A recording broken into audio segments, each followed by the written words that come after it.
Welcome! Let's talk about one of the biggest, if not the biggest, challenge for anyone learning English, the sounds. Yeah, not the grammar, but the actual sounds of the language. This, right here, is the real key to speaking with confidence. Okay, so here's the thing. The English language, it kind of has a secret. It's like a hidden rule that, once you get it, explains why the language can feel so strange and inconsistent sometimes. And boom, this slide just lays that secret bare. Just look at the word E-N-O-U-G-H. I mean, how would you ever guess that it's pronounced enough? You probably wouldn't. And this right here is the core of the problem. Right. This disconnect between what you see and what you say is exactly why we need to change our whole approach. To really get good at English, you have to learn to think in sounds, not just letters.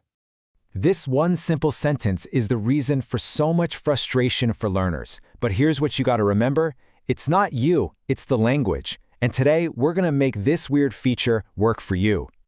So let's finally pull back the curtain on this secret. It all boils down to a pretty simple, but kind of surprising numbers game. We all know this number, right? 26. The English alphabet has 26 letters. A, B, C, you know the drill. This is our basic toolkit for writing things down.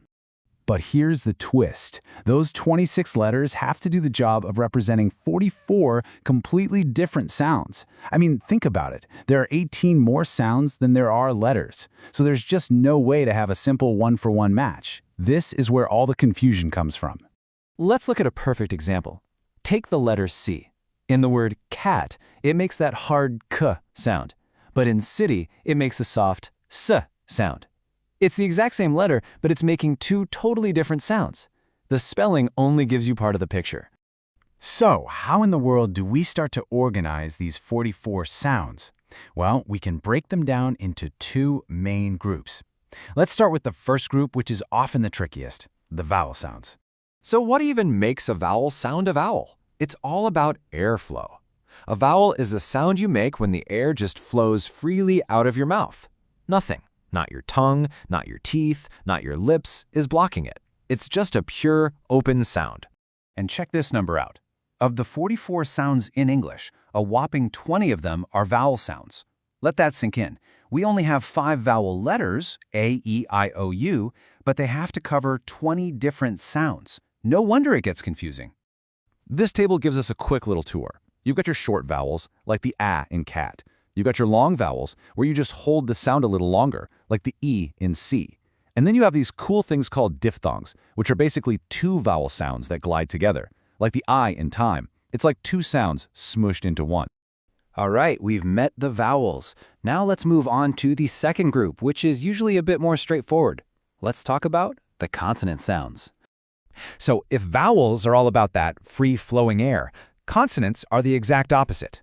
To make a consonant sound, you actually have to stop or limit the air in some way. You might press your lips together or touch your tongue to your teeth. You're basically creating an obstacle for the air. Now the good news is, a lot of these will probably feel very familiar. The P sound in pen, you stop the air with your lips. The T in tea, your tongue blocks the air. Or the sh sound in ship. Many of these are pretty similar to sounds in Nepali, which is a great head start. Okay, so now let's zoom in and get really specific. We're going to look at the sounds that are often the trickiest for Nepali speakers to master. If you can nail these few, it will make a massive difference in how clear you sound. Here's a classic one, the th sound. A lot of times it gets swapped out for an S sound, so think becomes sink. The key is your tongue. For that proper th sound, the very tip of your tongue needs to just gently touch the back of your top teeth. Try it with me. Think. It's a tiny physical change, but it makes a whole new sound. Next up, mixing up V and B, saying berry when you really mean very. Here's the difference. For B, your lips press together firmly. B, berry. But for V, your top teeth rest lightly on your bottom lip, and you vibrate the air. Very. Can you feel that little buzz? That vibration is everything.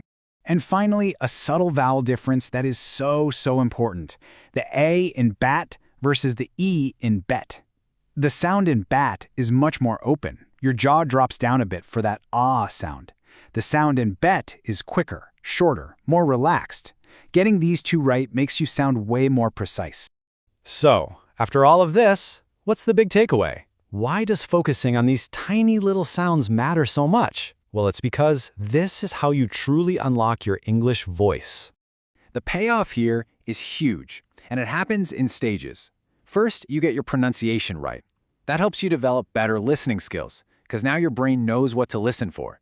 This leads to much clearer communication. And the best part?